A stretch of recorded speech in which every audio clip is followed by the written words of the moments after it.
The Ramchal continuously reiterates this fact. It's a very important fact.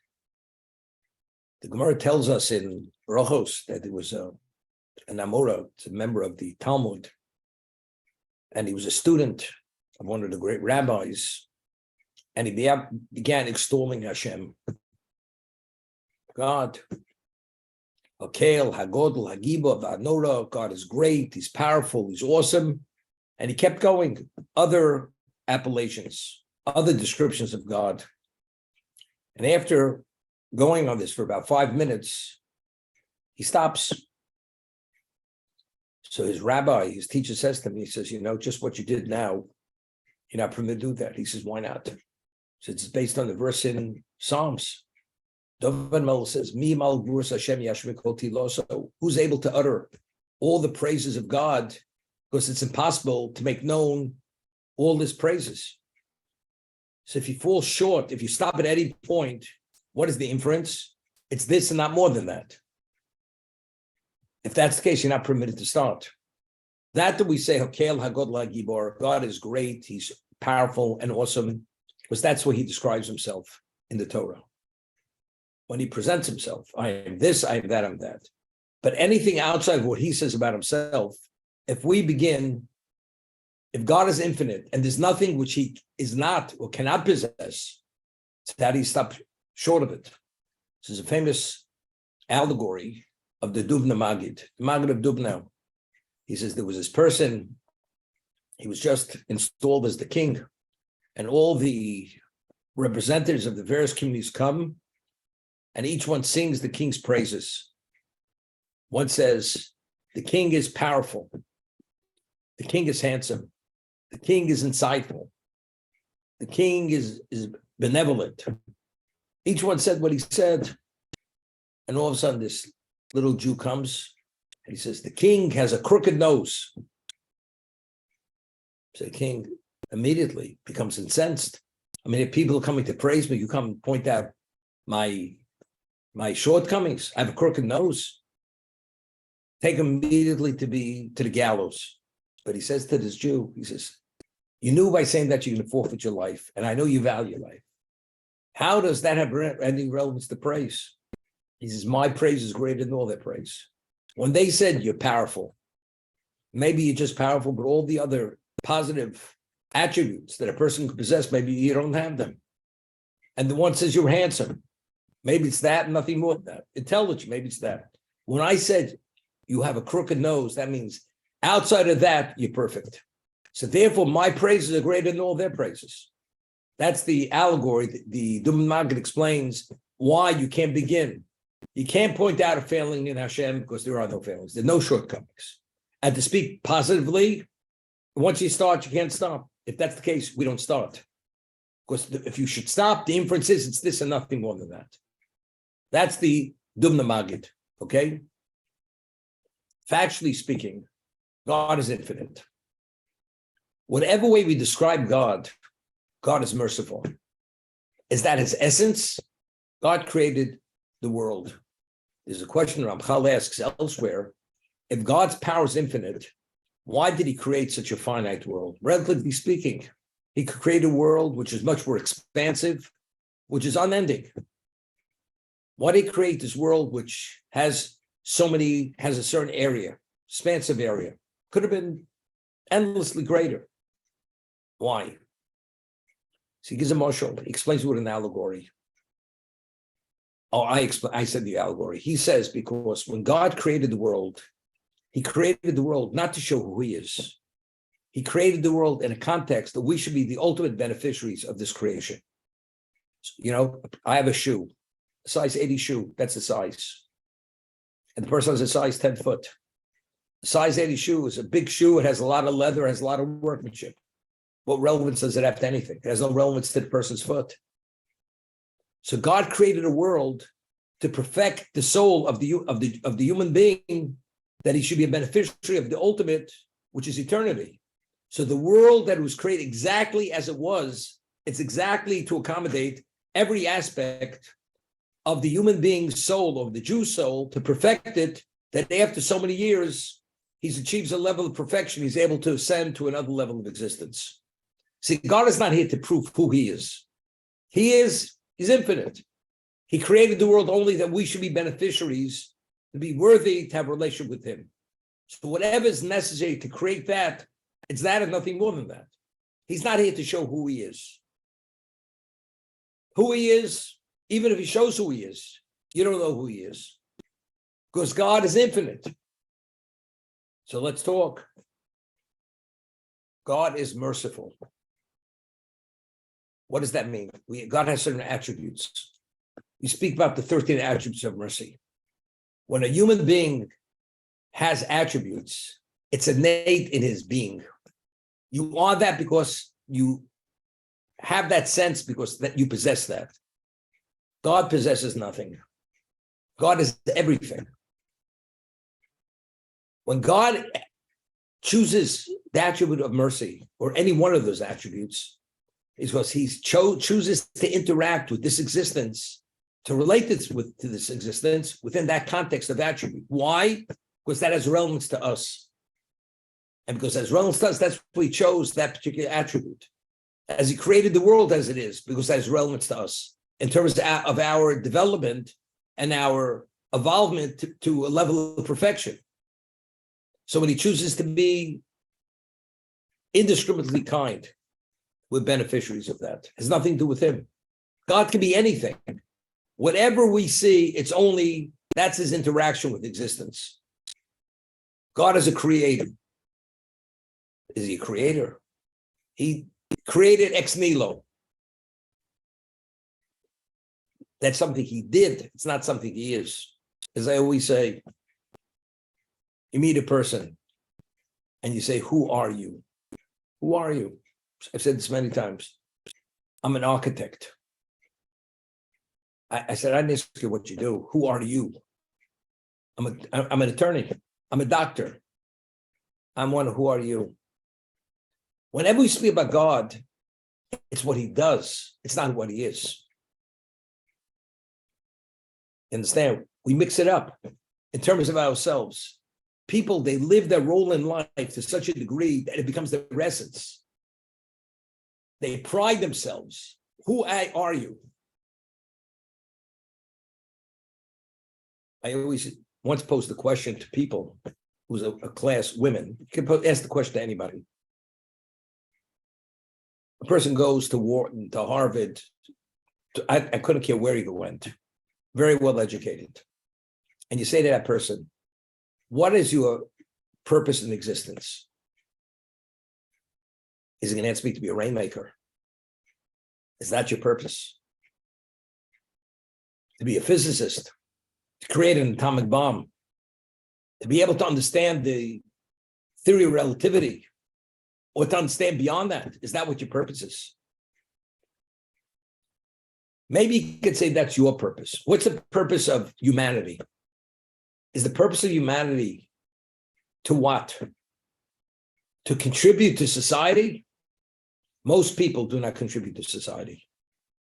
It's a fact. The average human being is average.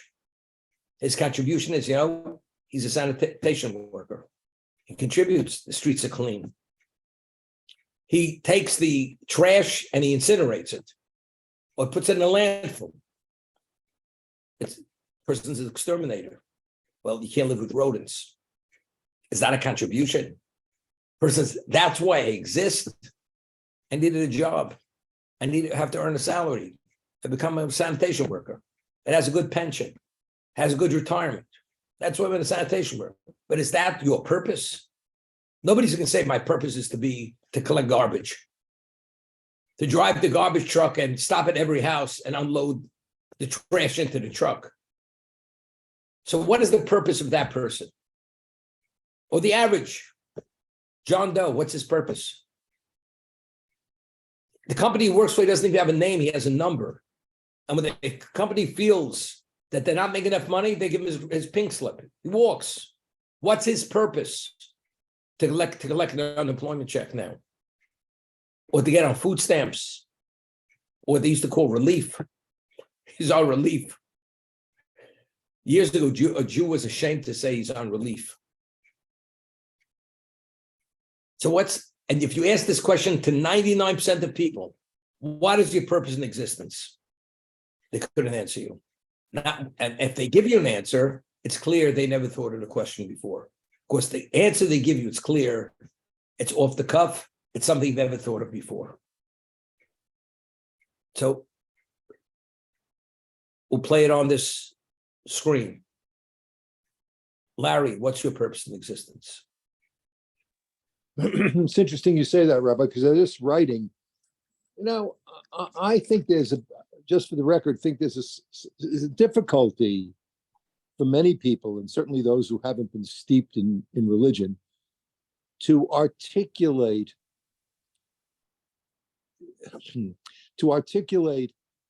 that they believe in God, and they recognize God, and they know well, here's my point. I'm guessing that there are those like you and people who say your purpose is to serve God. I was just writing. Is it a cop-out to say that my purpose is, I wrote it down, to leave the world in a better place than how I found it at any degree? Is that an expression of serving God? So that you don't have to say serve God if you just can't bring yourself to say that phrase. Many years ago, we had a person who was party out of him. His name was Tom Steinberg. He worked for the Tishas. Today he lives in Israel for many years. And he calls me up. He was a student of mine. He lived in Passaic, New Jersey at that time. And he says, I have a secretary. She's a woman in her 50s. She has a lot of issues in her life. She would like to come speak to you about it. Would it be okay to send her over? We're on 63rd Street. I said, of course, send her over. So she comes over, and I ask her, what's happening? She says, I'll tell you what's happening. My father lives in California. He's deathly ill. I visit him every weekend. I fly from New York to California and to see him. And lately he shared with me that when he dies, he wants to be cremated. And I'm very disturbed. All his siblings are interred in the ground, and he wants to be cremated. So I said, but why are you so disturbed? Because it's not the Jewish thing. That's what she said to me. It's not the Jewish thing. So I asked her, I play devil's advocate. I said, what is the Jewish thing? What does that mean? It's not the Jewish thing. Why not? He says, because it's not spiritual. It's contrary to what spiritual is all about. To be cremated and not to be buried. Okay? I said, what's spiritual? Could you give me an example of what spiritual is? So this is a woman who already had cancer, and she was in remission. She's a woman who was divorced from a bad marriage. She had a 70-year-old son who wasn't the greatest son in the world. Okay. And so I said, so what is spiritual?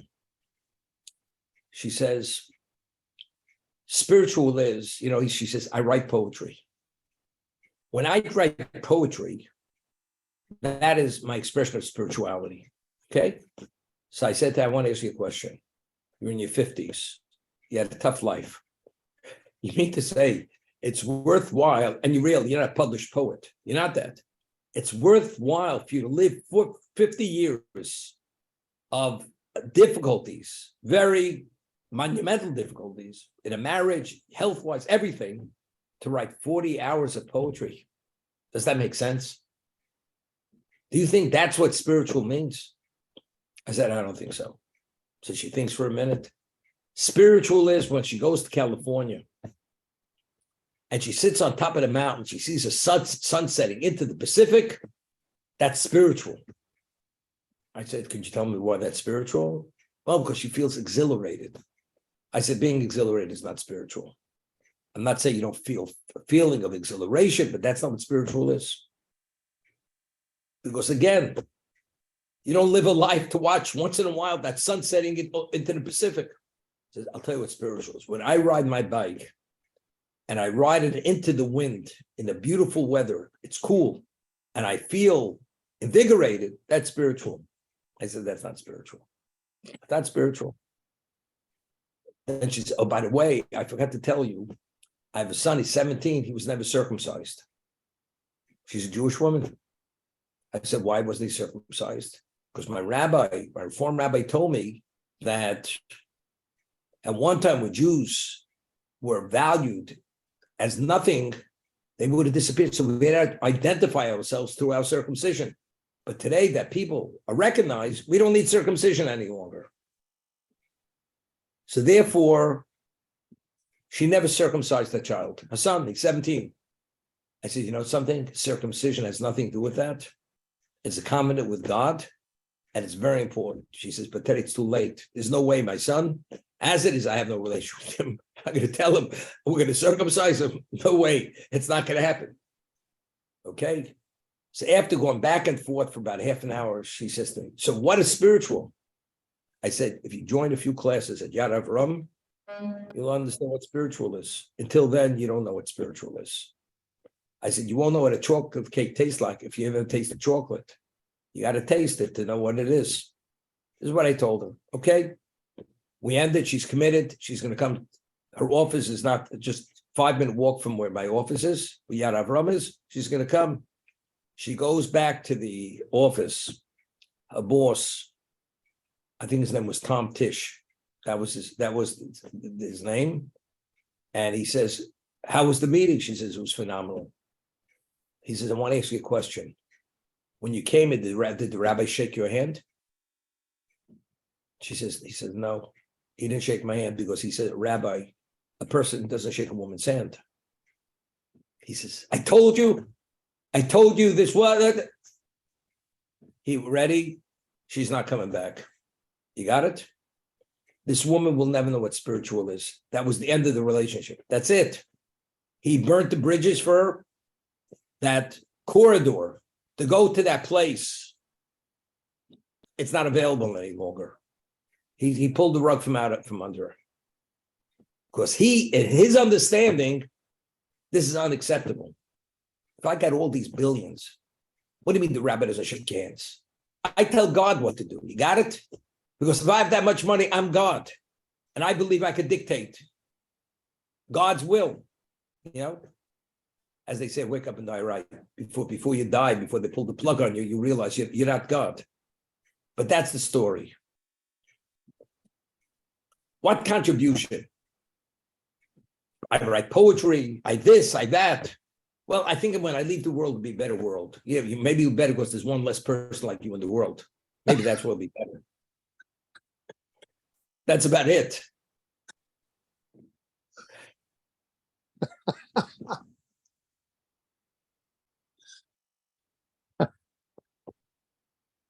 So seriously, the average person doesn't even think about this for a moment.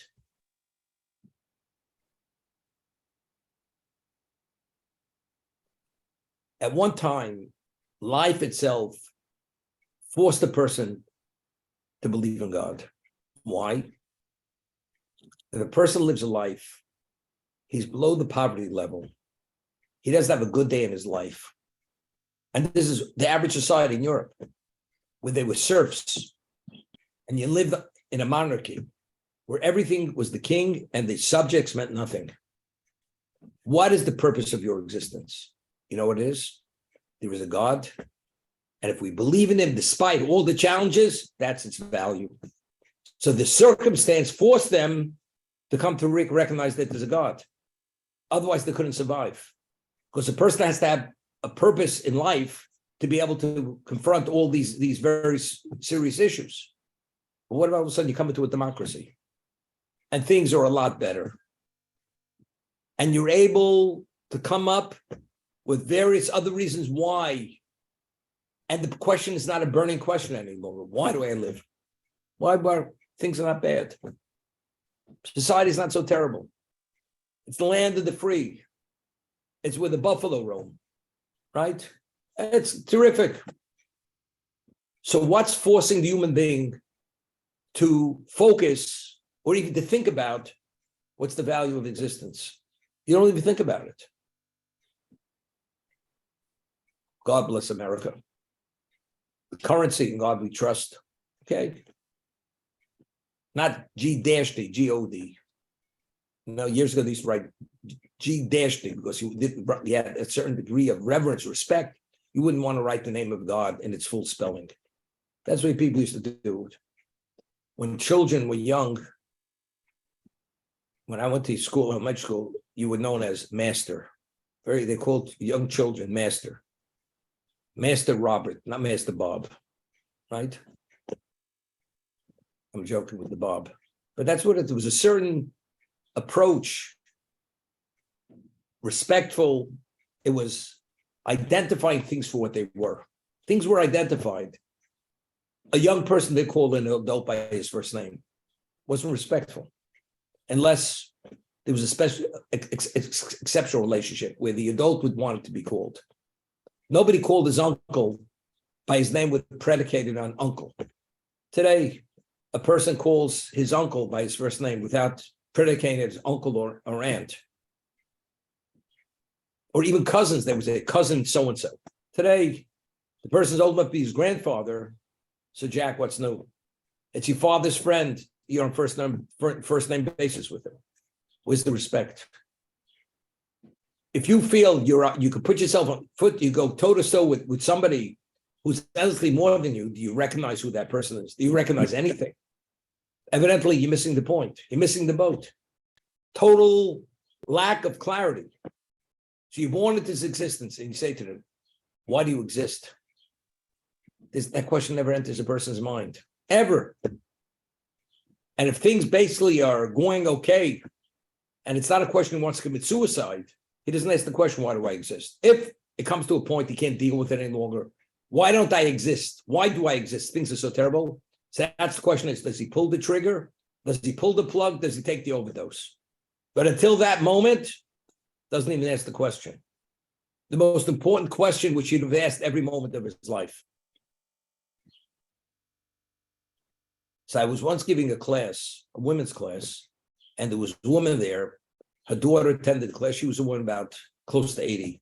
When I asked the question, she says, "Rabbi, you know, it's interesting. I never thought of the question." She's 80 years old. She never thought of the question. I said, you know different than anyone else. Most people didn't think of the question. Or most people wouldn't admit they didn't think of the question. So they'll come up with some kind of answer, which is clearly half-baked, and it's clear they didn't give it much thought. But bottom line, if you don't believe in God, you say it's random. He would tell you, I have no idea why I'm here. Like you had the Big Bang that brought existence to existence. Big Bang, I'm here. That's it. There's no rhyme. There's no reason. There's nothing. But if you believe in God, which at one time most people did, if you came from a civilized society, you believed in God, although you weren't practicing in any way, but you believe in God, so why does God want you on this forsaken earth? What's the point? What's the purpose? The answer is out of sight, out of mind. You don't think about things unless you have to think about them.